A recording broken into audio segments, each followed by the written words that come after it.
How's it going, y'all? This is OBB, the Diecast News Guy, bringing you guys with another NASCAR Authentics Diecast review. And this is actually a diecast I picked up at, I believe, it was either Walmart or Target, but I can't remember because this is a car from Wave 11. I know you guys probably wondering, Wave 11, Brian, where have you been? Like under a rock? Maybe like, I don't know, maybe I am Patrick Star after all. But this is a diecast I've been holding off for a while now, but I decided, hey, you know what, man?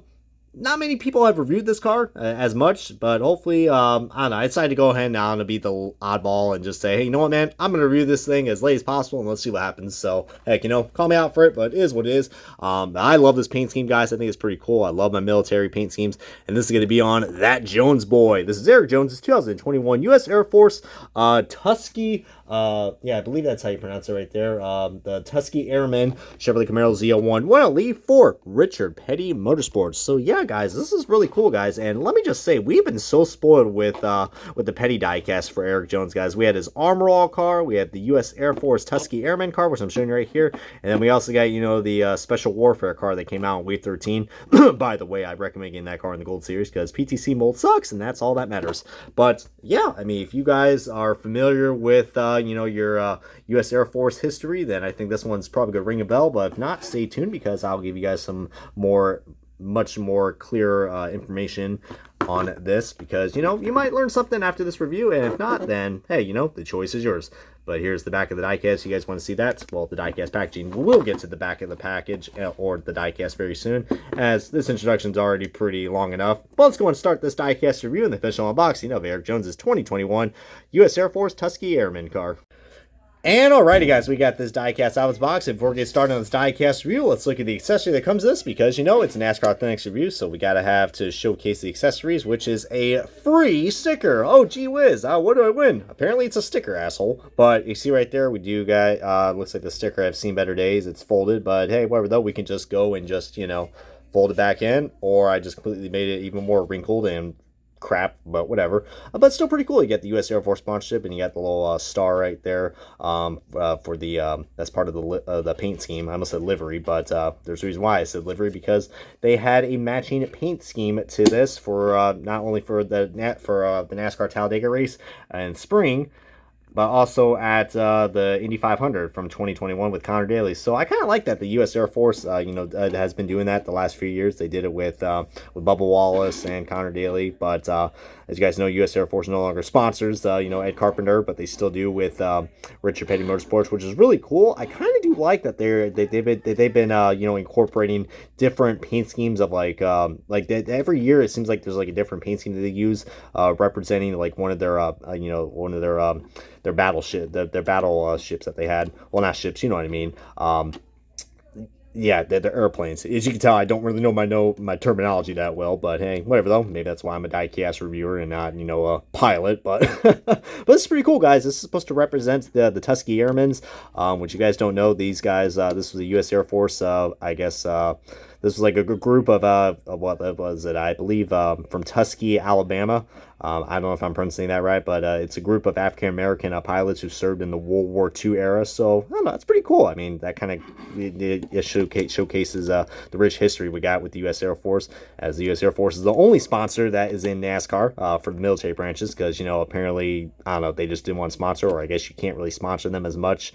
I don't know what the rules or the regulations are for, you know, military sponsors in motorsports, but they definitely have been on decline year in and year out, which sucks because, God, guys, I would kill to have like a U.S. Army car or a Navy car, or I don't know what they did, like what was it, like back in the 2000s and the 90s, guys. They used to have like every branch of military in NASCAR, which I thought was pretty cool, like Marines, and then of course where I grew up with U.S. Army. I'm an Army brat, so born and raised in Fort Campbell, Kentucky, damn it. But yeah, this is really cool, guys. It's a very basic paint scheme, but the colors are very accurate. I mean, besides, you know, the bright orange 43, I mean, got to have that Granatelli red. I mean, that's probably the significance of that, because, you know, Granatelli red, and for the STP sponsorship. Look at me, I don't even know how to say STP anymore. Well, luckily it's right there and right there, so.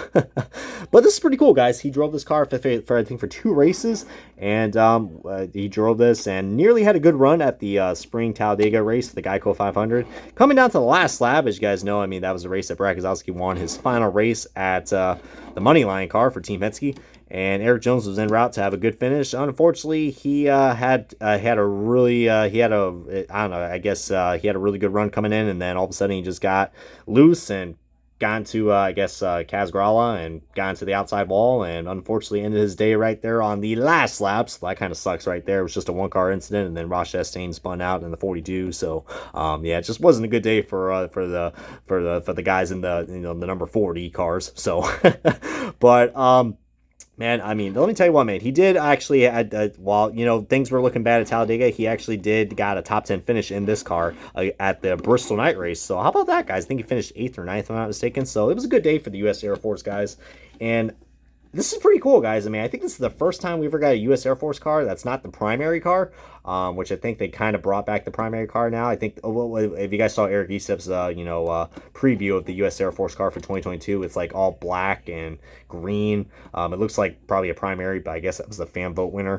But, which is, yeah, it's pretty cool. But then we also had the Special Warfare car that's also out in the Gold Series and in Wave 13. So we've had a good variety of U.S. Air Force cars, but this one's really cool. But I'm kind of bummed that we Greenlight Collectibles didn't make the Connor Daly U.S. Air Force car from last year, because that car actually led some laps at the Indy 500 in 2021. Which, let me tell you what, man, I was there and the crowd went nuts when Connor Daly took the lead. Because heck, I know a lot of people are like, "Why are you talking about IndyCar in a NASCAR review?" Well, worlds collide, damn it, why not? But now it's time to start the side-by-side comparison of the U.S. Air Force car from the previous driver, Bubba Wallace, because, I just want to showcase you guys, the special paint schemes that we've had throughout the years. I mean, of course, they brought back the Warthog scheme for 2 years in a row, with 2019 and 2020, but I'm glad they kind of changed it up. I mean, the Warthog scheme was getting kind of old, but it still was pretty nice. You can't go wrong with the Warthog paint scheme, but I'm sure a lot of people are going to like the Tuskegee Airmen car as well. But you see, we got two different shades of gray going on right here, which is pretty cool. It's more of a matte saint finish on the 2019 and 2020 version, but here on the 2021 version, it's a lot more glossy. Look at that, and the camera doesn't even want to focus when I say glossy. But yeah, pretty cool, guys. I think it looks like the car looks a lot more clear to look at. I mean, it's a lot more basic. You don't really have like a nice texture going on right here with the metal rivets and stuff like that. But yeah, sometimes simplicity does work, and I think this paint scheme could work. But I don't know, I think some people are probably going to prefer the Warhawk scheme. I still prefer the Warhawk scheme, but you know what, man? I'm kind of glad they did change it up. It's definitely different. It's still probably not my favorite, but I mean, since it is based off of a military, airplane, I would say that's pretty cool. And my camera does not want to focus. You got to focus in, focus factor, damn it. Oh Lord, I told myself I was gonna be too punny in this review, but yeah, I mean, that's going to be a nice little side-by-side comparison for you guys. But I do like how they put the U.S. Air Force logo just there instead of just, at the actual words. I think it's pretty cool. But yeah, I mean, I would say, man, we should be thankful that the U.S. Air Force still sponsors NASCAR, because if not, we would not have any military sponsors at all in NASCAR, which does suck.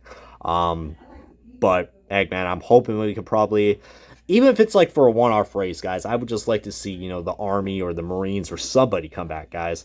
But at least, we have the Air Force, but who knows how long that's going to last. I mean, it seems like they got a good alliance with Richard Petty. This is going to wrap up the diecast review of Erik Jones' 2021 U.S. Air Force Tuskegee Airmen Chevrolet Camaro ZL1 1LE for Richard Petty Motorsports. Comment, like, subscribe to this been OBB. I'll see you guys next time on another fantastic diecast review, and have a good one, y'all.